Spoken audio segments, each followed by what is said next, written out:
नमस्कार साथियों, आपका स्वागत है हमारे चैनल navy-official.com पर, जहां प्रतिदिन हम लाते हैं पौराणिक, प्रेरणात्मक और गूढ़ कथाएं जो मन, आत्मा और धर्म को झकझोर देती है। आज की गुत्थी केवल एक निर्णय की नहीं, बल्कि उस आत्मा की पुकार है जिसे न्याय मिला भी नहीं और मृत्यु आ भी गई।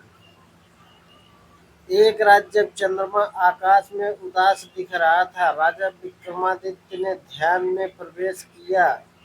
तभी सामने प्रकट हुआ दंबिकासुर, और इस बार वह लाया था एक छोटे बालक की आत्मा जो धुएं जैसी पारदर्शी थी, पर उसकी आंखों में ऐसी वेदना थी जो राजा को भीतर तक हिला गई।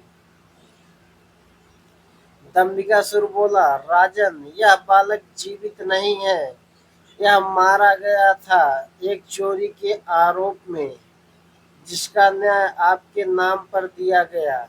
लेकिन उसकी अंतिम पुकार यही है, मैं निर्दोष था। अब यह आत्मा तभी मुक्त हो सकती है जब तुम यह निर्णय दो। क्या राजा को मृत्यु के बाद अपने दिए गए निर्णय की जिम्मेदारी लेनी चाहिए?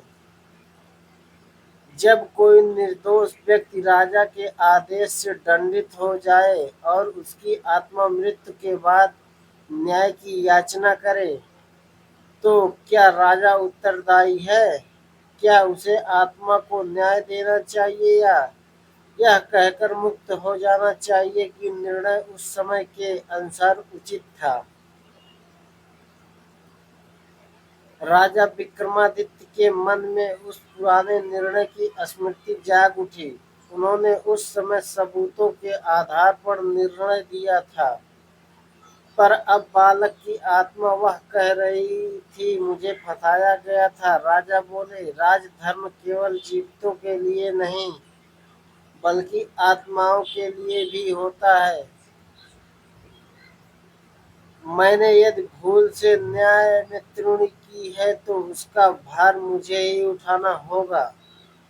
हे आत्मा, मैं तुझे मंदिर के गर्भगृह में स्थान दूंगा, जहां तू अपनी कथा उन सबको बता सके जो न्याय के नाम पर कुचल दिए जाते हैं। तेरी आत्मा को शांति मिलेगी और मेरा राज्य सीखेगा कि न्याय केवल दंड नहीं, बल्कि पश्चाताप और करुणा भी है। बालक की आत्मा मुस्कुराई, और जैसे जलती हुई लौ धीरे धीरे शांत हो जाए, वह भी धीरे धीरे मुक्त हो गई।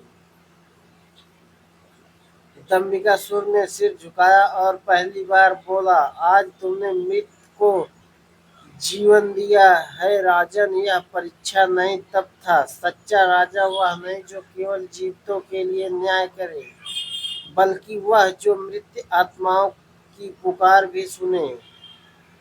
कभी कभी क्षमा देना नहीं, बल्कि स्वीकार करना ही सबसे बड़ा न्याय होता है। दोस्तों, अगर आपके किसी निर्णय से किसी निर्दोष का जीवन गया हो और आपको बाद में सच पता चले, क्या आप सार्वजनिक रूप से उसे स्वीकार करेंगे?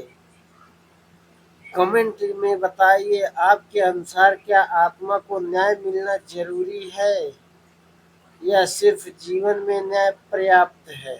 अगर इस कथा ने आपको भीतर से झकझोर दिया हो तो वीडियो को लाइक करें, शेयर करें और चैनल navy-official.com को सब्सक्राइब जरूर करें।